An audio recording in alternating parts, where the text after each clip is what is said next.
경건한 사람들이 하는 제목으로 말씀을 나누기를 원합니다. 오늘 우리 사회는 정말 힘들고 어려운 삶을 보내는 것 같습니다.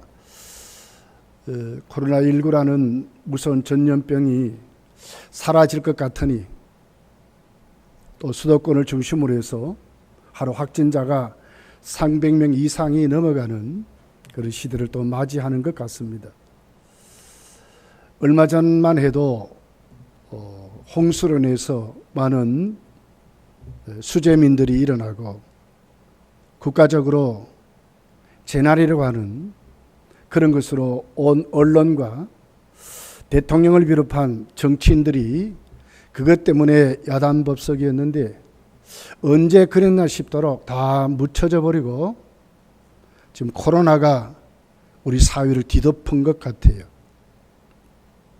이걸 보면서 한 주간도 말씀을 준비하고 그러면서 우리 세에덴교회 소강성 목사님이 책을 하나 보냈어요. 바람에 흔들리는 당신이라는 책을 보냈어요. 그걸 읽으면서 특별히 서문에 뚜껑을 열자마자 큰 은혜가 됐던 그런 책을 읽어보았습니다. 그 서문에 이렇게 기록했습니다.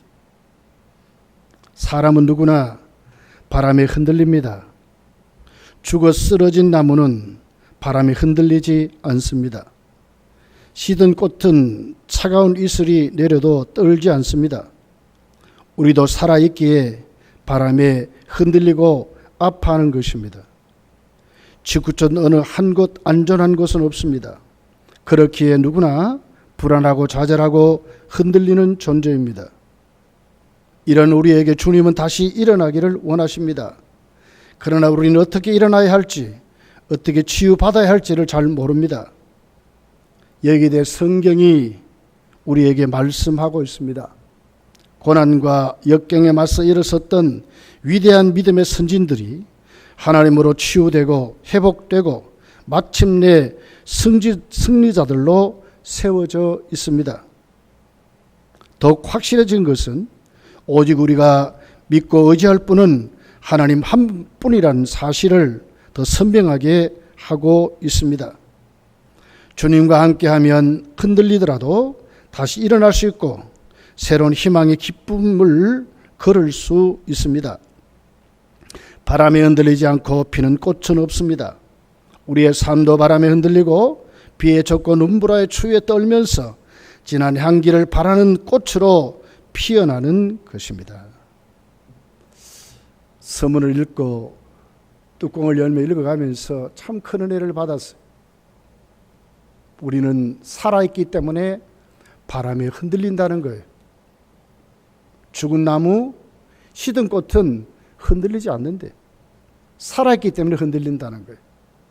우리의 신앙이기 때문에 더욱더 교회가 어려움을 당하고 우리 믿음이 우리 가정 안에서도 믿음 때문에 코로나19로 갈등이 너무나 심한 것 같아요. 이럴 때일수록 우리 오늘 또 하나님 앞에 유다서를 제가 읽으면서 정말 하나님 말씀에 우리가 귀를 기울여야 하겠구나. 진짜 말세에 하나님 앞에 성도는 어떤 자세로 신앙생활을 해야 되는지를 정확하게 아주 잘 짚어주는 그런 말씀으로 오늘 유다서를 하나님 말씀으로 나누기를 원합니다. 유다는 우리가 잘 알듯이 예수님의 육신의 동생이죠. 그런 유다는 사도들의 선진들의 말씀을 인용하면서 그들의 교훈의 그 말씀을 들으라고 그러면서도 경건치 않은 불신앙에 대해 맞서 싸우라고 강력하게 권고를 하고 있는 것을 봅니다. 오늘 3절이 이렇게 기록을 합니다. 사랑하는 자들아, 우리가 일반으로 받은 구원에 관하여 내가 너희에게 편지하려는 생각이 간절하던 차에 성도에게 단문해 주신 믿음의 도를 위하여 힘써 싸우라는 편지로 너희를 권하여야 할 필요를 느꼈노라 그랬습니다.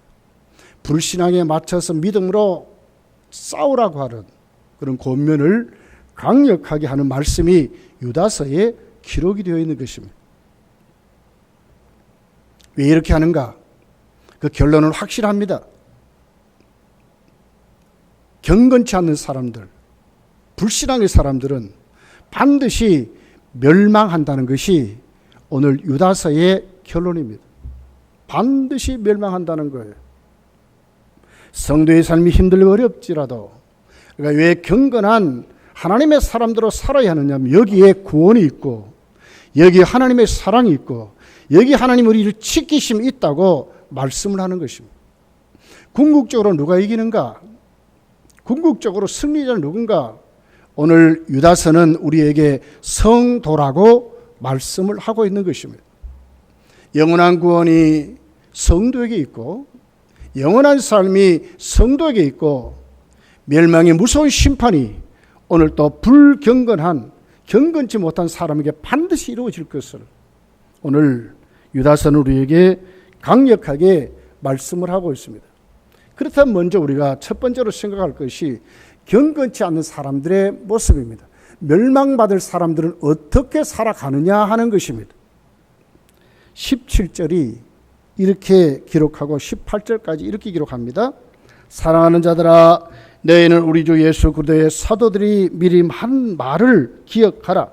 그들이 너희에게 말하기를 마지막 때에 자기의 경건하지 않는 정욕대로 행하며 조롱하는 자들이 있으리라 하였나니 그랬습니다. 여기 보니까 정욕대로 행하고 하나님을 조롱하는 사람들이 언제 있습니까? 말세에 있다는 거예요.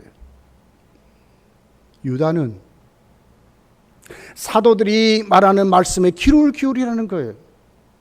사도들이 있던 시대뿐만 아니라 자기가 이제 섬기는 유다서를 기록한 이때도 그랬고, 오늘 우리가 사는 우리 시대도 그렇고, 앞으로 끝날 때, 이 종말 때에도, 마지막 때에도 하나님을 조롱하는 무리들이, 정욕대로 살면서 하나님을 조롱하는 무리들이 우리 쪽에 넘칠 것을 말하는 거예요.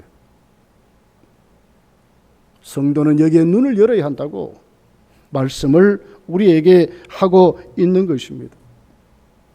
조롱한다는 뜻은 이렇습니다. 비웃는다, 조소한다 하는 뜻입니다. 하나님을 조롱합니다. 선한 것을 조롱합니다. 멸망받는다는 것을 우습게 생각하는 사람들입니다.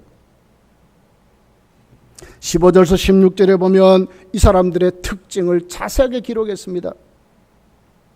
이는 무사람을 심판하사 모든 경건하지 않는 자가 경건하지 않게 행한 모든 경건하지 않는 일과 또 경건하지 않는 죄수들이 주를 거슬러 한 모든 완악한 말로 말미암아 그들을 정죄하려 하심이라 하였느니라.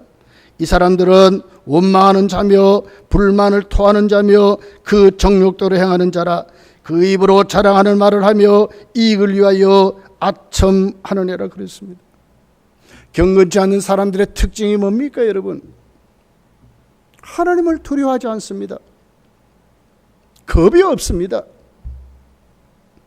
하나님을 두려워하지 않으니까 말이나 행동이나 그들의 삶은 어떻습니까? 완악합니다.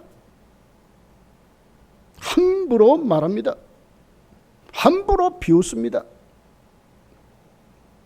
그들의 생각대로, 그들의 감정대로, 그들이 하고 싶은 대로 다 말하고 행동하고 산다고 말합니다. 브레이크가 걸리지 않습니다. 왜 그렇습니까? 심판을 두려워하지 않기 때문에 그렇습니다. 하나님의 심판을 말하지만 하나님의 심판을 우습게 여기는 사람들입니다. 첫 번째 특징이 뭡니까? 완악한 말을 한다고 그랬습니다. 거친 말을 말하는 것입니다. 난폭한 말을 말하는 것입니다. 사나운 말을 말하는 것입니다. 강팍한 말을 말하는 것입니다. 하나님을 두려워하지 않으니까. 말은요, 뱉어놓으면 주워 담을 수 없어요. 그런데도 불구하고 강팍하고 비웃고 함부로 말하고 그냥 생각대로 그들이 하고 싶은 말들을 마음껏 뱉어내는 그런 말들을 하고 있다고 말하는 것입니다. 16절에 보세요. 마음 내킨 대로 남을 헛듣고 원망하고 불만을 토로합니다. 자기에게 유익이 있다면 아참 많은 말을 서슴지 않고 아주 거짓되고 사기치는 말도 함부로 하는 것입니다. 뒤로 돌아서면 거짓말인데 앞에서 아양 떨면서 거짓말을 함부로 쏟아내는 것이 경건치 않는 사람들의 모습이라고 말하고 있습니다. 결국 그들은 그런 말 때문에 하나님 앞에 심판을 받을 것입니다. 밤에 하는 말이나 속삭이는 말에 상관없이 하나님이 다 들으세요. 결국 그런 말은 그의 심판의 도구요 근거가 된다고 성경이 기록합니다. 그런 사람을 뭐라고 합니까? 경건치 않은 사람들이라고 말합니다. 디모데후서 2장 16절에 보면 망령되고 허탄한 말을 버리라. 그들은 경건하지 아니하매 점점 나아간다 그랬습니다. 망령되고 허탄한 말입니다. 아무 건져놓을 것이 없습니다. 전부 사회를 불편하게 만들고 우리의 삶이 하나 되지 못하게 되는 말들입니다. 여러분, 요즘 교회는 심각한 도전을 받고 있습니다. 과거에 국가의 지도자들 조창기도회라든지 또 교회가 하나님 앞에 기도할 때는 다 와서 함께 했습니다. 이제는 우습게 생각합니다. 언론의 문만 열면 교회를 비판하고 있습니다. 교회라는 말이 떠나지 않고 있습니다. 함부로 말하고 있습니다. 이번에 코로나19가 온 사회로 확산되는 것이 꼭 교회가 했는 것 같이 말하고 있습니다. 각 지역마다 교회를 고발하는 일이 지금 부지부식으로 일어나고 있습니다. 전혀 교회는 확진자 한 명도 없는데도 교회를 고발하고 있습니다. 직장에서는요, 아직도 너희 교회는 대면 예배를 드리는가 묻는답니다. 직장의 분위기를 교회에 가지 말라는 분위기로 만든답니다. 성도가 당하는 것이 얼마나 지금 힘들고 어려운지 모릅니다. 완악한 말들입니다. 함부로 말하는 것입니다. 요나서를 읽어보십시오, 여러분. 광풍이 일어나서 배가 깨트려지고 온 그 상선에 있었던 물품을 바다에 쏟아내 버리면서도 그 선장이 뭐라고 합니까? 각 종교인들 너희들이 믿는 신께 기도하라 하지 않습니까? 이것이 정치 지도들이 할 얘기지요.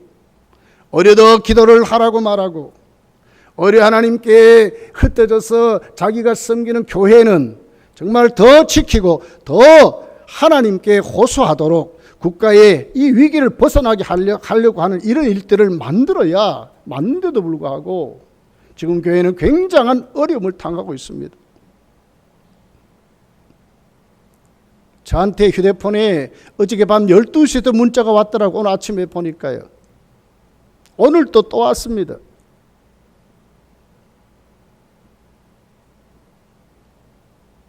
모이지 말래요. 강력히 권고한다 하는 메시지였습니다. 강력히 권고한답니다. 지금 교회가 그렇습니다. 여러분, 이럴 때 우리는 진짜 말 조심해야 합니다. 여러분은 지금 교회를 비판하는 자가 아닙니까 혹시? 여러분, 성경 어느 곳이든지 교회는 구원의 방주입니다.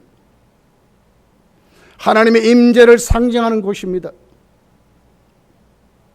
교회는 하나님을 만나는 장소라고 말합니다.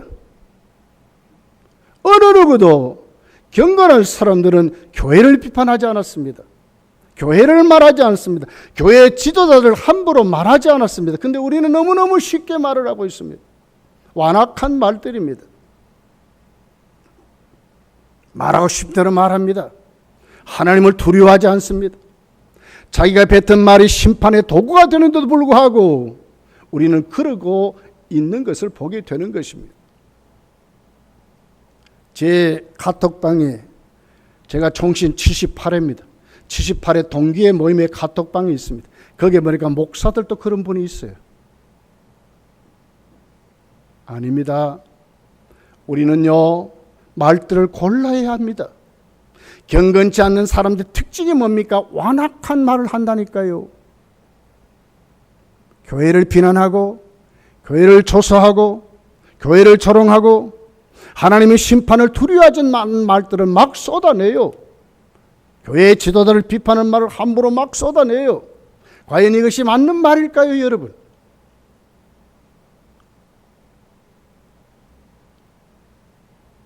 세상에 어떻게 교회를 고발합니까? 얼마 전만 해도 그 동네를 향해서 교회는 싸잡아 안아서 이웃을 전도하고 이웃을 초청하고 함께 교제하고 함께 음식을 나누고 함께 삶을 나누는 곳이 아니었습니까? 하루아침에 달라진 것입니다. 무엇입니까, 여러분? 저는 마태복음 24장에 이제 정말 말세에 일어날 징조가 우리에게 다가옴을 느끼고 있습니다. 성도요, 영적인 영안을 열어야 합니다. 영을 분별할 줄 알아야 합니다. 우리도 함부로 떠들면 안 된다고 하는 것입니다. 우리는 하나님 앞에 어떻게 해요? 우리는 성도이라고 하는 것입니다. 성도는 이럴 때 정말 조심해야 합니다. 함부로 말해서는 안 됩니다. 경건한 사람들의 특징은 뭐라고요? 완악한 말을 한다. 하나님을 두려워하지 않는 말을 한다. 하는 것입니다. 그 공경하는 장소가 교회입니다. 여기에 여러분 영적 눈을 똑바로 열고 우리는 하나님께 기도할 일이죠. 그런 믿음으로 저와 여러분이 꼭 세워지시기를 예수님 축복합니다. 두 번째 특징이 있습니다. 그들의 행동은 정욕대로 행한다고 그랬습니다. 육신의 정욕대로 삽니다. 감정이 원하는 대로 삽니다. 전부 하나님이 중심이 아니라 자기 중심으로 삽니다. 자기가 하고 싶은 일 마음껏 하면서 사는 것이 경건치 않은 사람들의 특징이라고 성경이 우리에게 가르쳐 주고 있습니다. 그러니까 그들의 행동은 뭐가 되겠습니까? 늘 하나님과 부딪히는 것입니다. 하나님의 말씀에 걸리게 되어 있습니다. 하나님 말씀과 뜻이 다르게 행동할 수밖에 없습니다. 왜? 정욕대로 사니까, 감정대로 사니까, 자기가 하고 싶은 대로 하니까.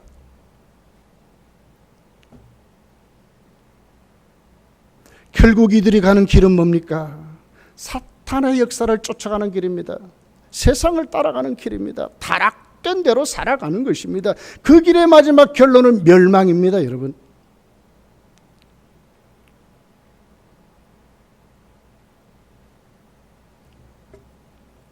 동성애가 들어가 있는 차별금지법을 국회에서 통과시키려고 한답니다.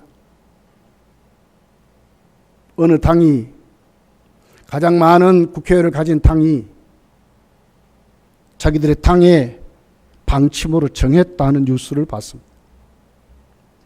한국교회가 들고 일어나서 부르짖고 있습니다. 한국의 눈치를 보니까 아직 방매기를 못 두드렸어요. 인류의 멸망을 가져온 모든 시기의 끝에는 동성애였습니다. 하나님 말씀과 다른 것입니다. 그럼에도 불구하고 경건치 않는 사람들은 육체의 정욕을 따라 사는 것입니다. 하고 싶은 대로 사는 것입니다. 동성애도 합법화시키려고 하고 있습니다. 마지막 때입니다, 여러분. 인류의 멸망을 가져올 것입니다. 오늘 우리가 이 말씀을 대하면서 불경건한, 경건치 않는 사람들의 두 번째 특징이 뭔가? 그들의 행위는 정욕대로 산다 하는 것으로 우리가 눈을 똑바로 뜨고 살아야 한다고 하는 것입니다. 세 번째의 특징은 교회와 사이에 당을 짓습니다. 분열을 일으킵니다. 육에 속해서 성령이 없는 사람들로 살아가고 있다고 하는 것입니다. 19절의 말씀입니다.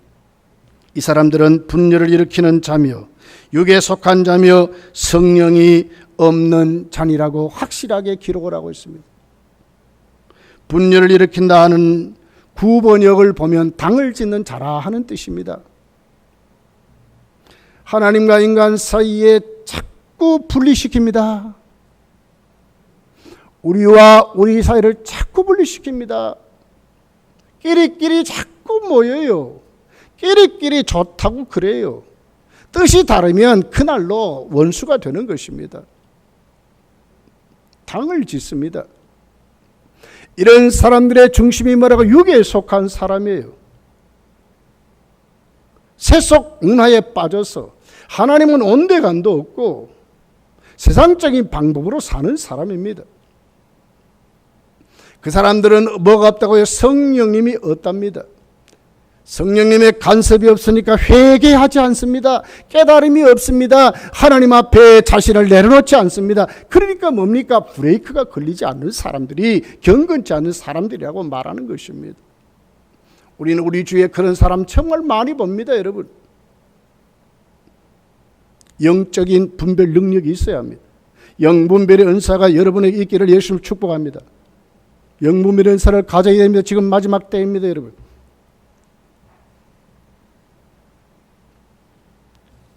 초대교회는요, 영지주의라는 이단이 있었어요.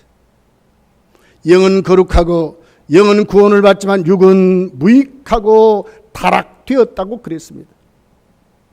그러니까 어떻게 하면 영은 자꾸 영적인 지식으로 충만해져야 한다고 하는 거예요. 육은 타락된 존재이기 때문에 아무렇지도 않대. 영이 구원을 받아서 하나님 앞에 세워지면 육은 상관이 없다는 거예요. 아무렇게 해도 상관이 없다. 그러니까 그들의 삶은 아주 타락됐습니다. 막 그렇게 살았습니다. 하나님과 전혀 말씀과 상관없이 살았습니다. 이것이 초대교회의 이단들의 특징이었어요. 그런데 여러분 잘 보십시오. 오늘 우리는 어떻게 믿습니까, 여러분? 남달리게 영적인 지식이 좀 있다고 하는 분들 자세히 보면 다 그렇지 않으면 그 중에 어떤 분들은요, 자꾸 그것 가지고 자신만이 옳다고 그래요. 약한 믿음의 사람, 어려운 사람들 자꾸 지적하고 정죄해요. 이 잘못된 것입니다. 더 나아가서는 예수를 믿는다면서도 전혀 말씀과 상관없이 살아요. 전혀 하나님과 상관없이 살아요. 하나님을 의지한다고 하면서 하나님을 의지하지 않아요. 세상 방법을 더 의지하고 자기를 더 의지하고 그렇게 살아요. 이건 도대체 뭡니까, 여러분? 이런 사람이 육에 속한 사람들입니다. 성령님이 내주하는 사람들의 특징이 뭡니까? 성령님이 내주하는 사람들은 반드시 거룩을 가르쳐요. 성령이 오시면 맨 첫 번째 하는 사역이 뭐라고? 죄에 대해서 그랬잖아요. 회개시켜요. 회개할 줄 아는 것이 경건한 사람입니다. 회개를 모르는 사람은 육에 속한 사람입니다. 성령이 없는 사람입니다. 자꾸 그 자리로 가면 안 됩니다.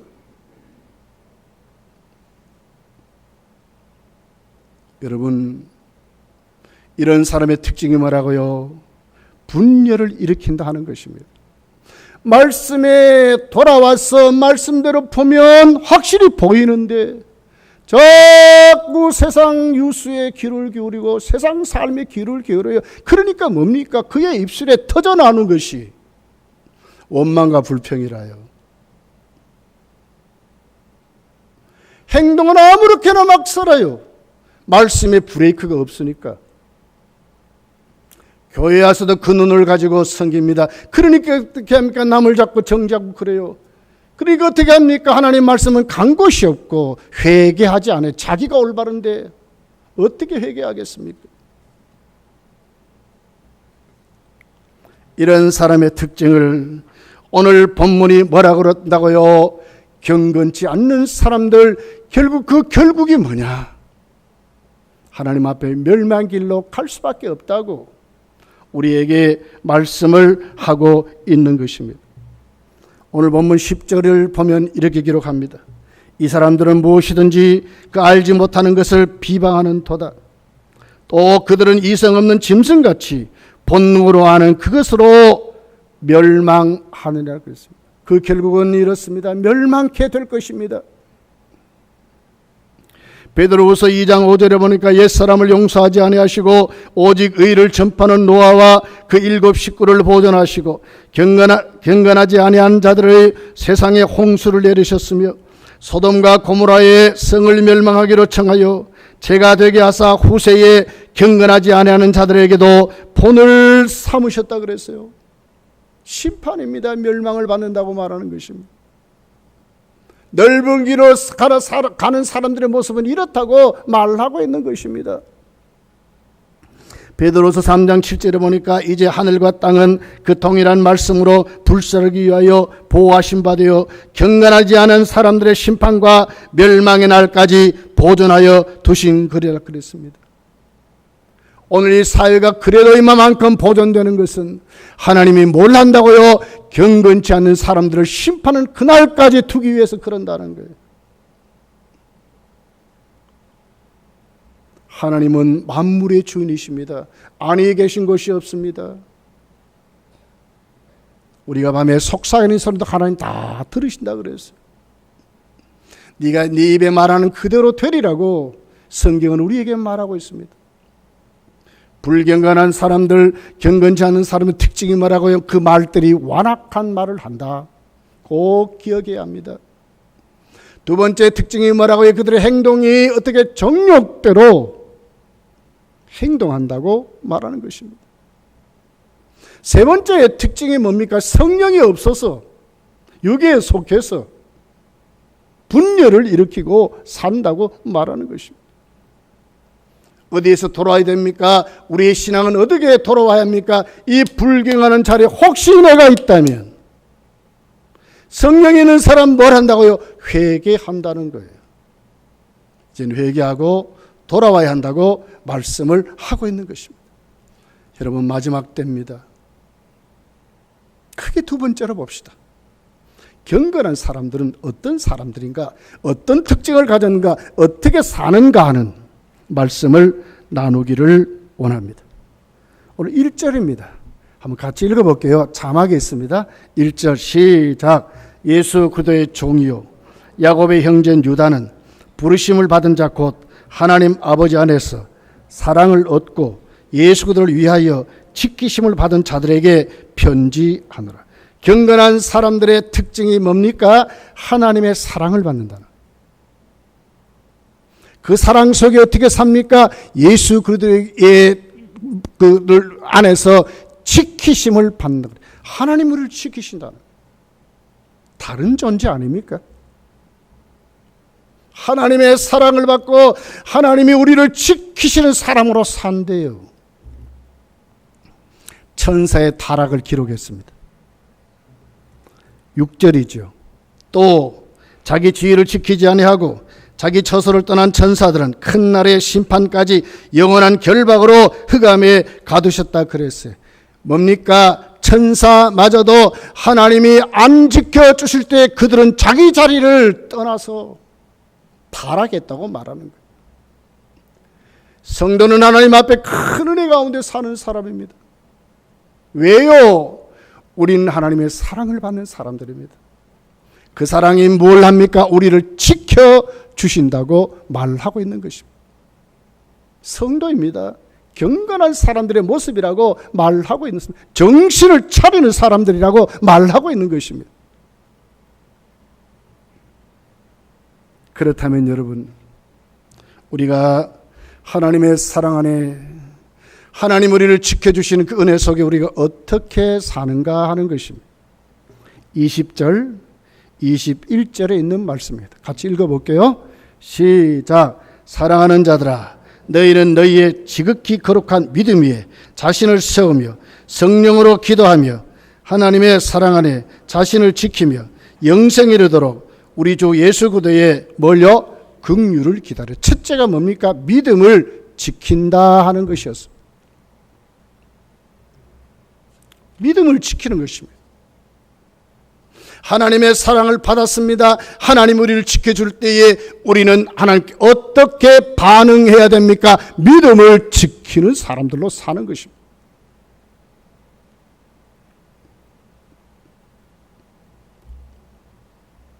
특별히 여기 믿음의 자신을 세워가라 하는 이 세워가라는 말은 건축적인 용어입니다. 내 자신이 믿음으로 살고 이웃과 더불어 믿음으로 공동체를 섬기라는 뜻입니다. 서로서로 믿음의 눈을 가지고 서로서로 그 믿음에 든든히 세워가라 하는 그런 말입니다. 이웃과 더불어 우리가 할 수 있는 방법이 뭡니까? 정죄하고 비판하고 하나님의 뜻대로 살지도 않으면서도 사는 척하는 그런 게 아니고요. 내가 먼저 하나님의 믿음으로 서고 그 믿음 가지고 서로 믿음을 나누는 그런 사람들. 그 공동체가 아름다운 믿음으로 세워지는 그 공동체를 저와 여러분이 나누고 세워가라고 하는 것입니다. 이것이 말세에 하나님의 사랑을 받고 하나님이 지키는 자는 경건한 무리들의 특징입니다. 특징. 이렇게 살아가는 것입니다.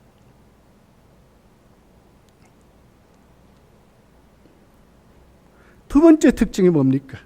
성령으로 기도하라 그랬습니다. 기도는요, 경건한 사람들의 특권입니다. 특권. 우리만 할 수 있습니다. 하나님의 사랑을 받고 믿는 자들만이 할 수 있는 유일한 방법은 기도 생활입니다. 거기에 힘을 얻습니다. 거기에 체험을 합니다. 거기에 하나님의 권능을 받습니다. 하나님의 은사도 하나님 우리를 부어줍니다. 나를 똑바로 가르쳐줍니다. 하나님과 교제합니다. 신령한 은혜가 거기에 있습니다. 특권입니다. 아무도 그렇게 할 수 없습니다. 성도만이, 경건한 무리들만이 할 수 있다고 말하는 것입니다. 바보도 상바보가 없습니다. 진짜 바보는 기도하지 않는 사람들이 바보입니다, 여러분.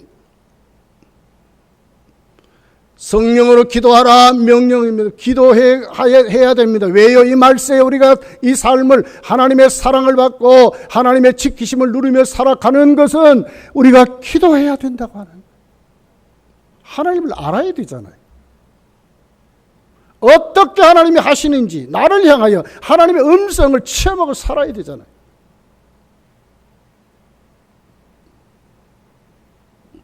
성령으로 기도하라는 그 원문을 보면요, 성령을 인식하라 그 말이거든요. 기도도 내 마음대로 하는 게 아니에요. 성령을 의식하고 성령 안에서 기도해서 그 기도에 힘을 얻어서 학생은 성령 안에 기도하면서 공부하고 사업인들은, 직장인들은 성령 안에 기도하여 그가 주신 힘으로 사업을 하고 직장을 다니고요. 가정에서도 성령으로 기도해서 성령이 주신 힘을 가지고 가정을 이루고 살아가라는 그런 내용입니다. 말세는 그렇게 살아야 됩니다. 지금 이 시대는 진짜 그렇게 살아야 됩니다. 왜요? 정신이 없지 않습니까? 누구의 소리가 맞는지 여러분 모르지 않습니까? 전부 정치인들은요, 전부 우리에게 일어난 이런 것들 가지고 전부 정치에 인용해요. 거기에 여러분 놀아나면 안 됩니다. 하나님 말씀 안에 분별해야 합니다. 어떻게 기도하여서, 정말 성령 안에 기도해서, 이제는요 적당히 믿는 시대가 아니라 확실하게 믿어야 됩니다. 진짜 세워져야 합니다. 그 힘이 어디서 옵니까? 기도 생활에서 오는 거예요. 여러분 놓쳤다면, 혹시 기도 생활이 무너져도 이제부터는 세워야 돼요. 성령님, 기도할 수 있는 힘을 달라고, 기도의 영을 부어 달라고, 내 영적인 귀를 열게 해 달라고, 내 입술에 하나님을 향하여 부르짖음을 달라고, 성도만이 누릴 수 있는 특권을 내가 찾아먹고 살게 해달라고 우리가 기도해야 될 줄 믿습니다. 세 번째 특징은 우리의 목적을 확실히 해야 합니다. 그리스도를 위해서 세워가야 합니다. 여러분 1절에 유다를 보세요. 유다는 지금 누구지요? 예수님의 동생이거든요. 그런데도 그는 1절에 뭐라 그래요? 자신을 종이라고 말해요. 그러면서 야고보의 형제라고 말해요. 그의 신분을 확실히 말하지 않습니까? 이 겸손을 말하거든요. 그러면서도 그가 하는 사역을 이렇게 말해요. 유다는 부르심을 받은 자라고 그래요. 그냥 살아가는 게 아닙니다. 우리 주님의 부르심을 받아 그 사역을 이루며 살아가는 사람이라고 그래요. 그리스도를 위해서 사는 사람입니다. 예수님의 동생이 자신이 어떤 것을 드러내는 것이 아니라 자신이 받은 바 사명, 그리스도를 위하여 내가 부르심을 받아서 이 복음을 전할 수 있는 하나님의 종이라고 하는 확실한 사명의 목적을 가지고 그가 세워서 살아갔다는 거예요.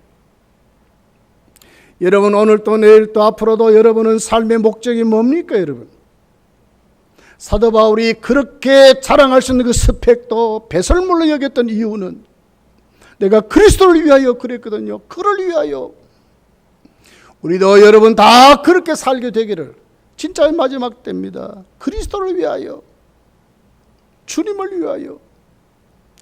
기도원 300역사가 항해를 깨트리면서 여러분 소리쳤던 것 같이 우리도 그래야 돼요. 여호와를 위하여. 그리스도를 위하여. 성도는 핍박이 와도 환난이 와도 좋은 날이 와도 어려움이 있어도 성도의 삶의 목적은 확실해야 됩니다. 그리스도를 위하여. 내가 일하고 직장 다니고 사업하고 공부하고 나를 위한 것이 아니라 그리스도를 위하여 하나님 은혜 가운데 살도록 우리가 세워져야 된다고 말씀을 하고 있습니다. 요한계시록 22장 20절 22절 맨 마지막 절입니다. 같이 한번 읽어볼게요. 자막이 있습니다. 시작. 이것들을 정하신 이가 이르시되 내가 진실로 속히 오리라 하시거늘 아멘. 주 예수여 오시옵소서. 주 예수의 은혜가 모든 자에게 있을지어다. 성도는 하나님의 은혜 없이 못 살아요. 그러면서도 삶의 방법이 네 번째로 어떻게 된다고요? 주님의 재림을 의식하고 살아야 된다. 야 마지막 때구나 하는 것을 알고 살아야 된다. 아멘. 주 예수여 오시옵소서 하는 믿음으로 우리가 살아야 된다는 거예요. 돌아가는 현상만 보지 말고요. 떠드는 소리만 듣지 말고요. 성경이 말하는 음성을 들어야 된다는 거예요. 내가 속히 오리라 하신 그 주님의 음성을 듣고 나도 오 주 예수여 오시옵소서. 그런 믿음으로 저와 여러분이 꼭 세워지시기를 예수님 축복합니다. 말씀의 결론을 맺겠습니다. 경건치 않는 사람들 있습니다. 그 사람들 보면 안 됩니다. 그 사람들의 완악한 소리에 넘어지면 안 됩니다. 우리도 거기에 따라가지고 우리도 완악한 말들 하며 살면 안 됩니다. 그들의 삶이 행동이 어떻게 나타납니까? 정욕대로 삽니다. 하나님의 교회와 그들의 살아가는 모든 삶에 그들은 당을 짓습니다. 분열을 일으킵니다. 그들은 육에 속한 사람입니다. 성령이 없는 사람입니다. 회개하지 않습니다. 하나님을 두려워하지 않습니다. 그러나 경건한 사람들은 하나님을 앞에 사랑을 받습니다. 그 사랑 속에 하나님 우리를 지켜주십니다. 우리는 그 하나님 앞에 어떻게 이 시대를 경건한 사람들로 살아야 합니까? 믿음으로 확실히 세우며 살아가야 합니다. 이제는 성령 안에 기도하며 살아가야 합니다, 여러분. 이제 우리는 어떤 자리로 돌아와야 돼요? 목적을 확실히 해야 됩니다. 그리스도를 위하여, 그리스도를 위하여. 우리 주님 반드시 다시 오실 그 날이 점점 가까이 왔습니다. 진짜 가까이 왔습니다. 여러분, 오 주 예수여 어서 오시옵소서. 하나님의 은혜 없이는 못 삽니다. 하나님 나에게 은혜로 붙잡아 달라고. 그런 믿음으로 저와 여러분에게 충만히 하나님의 은혜를 부어주시기를 예수님 축복합니다. 기도하겠습니다.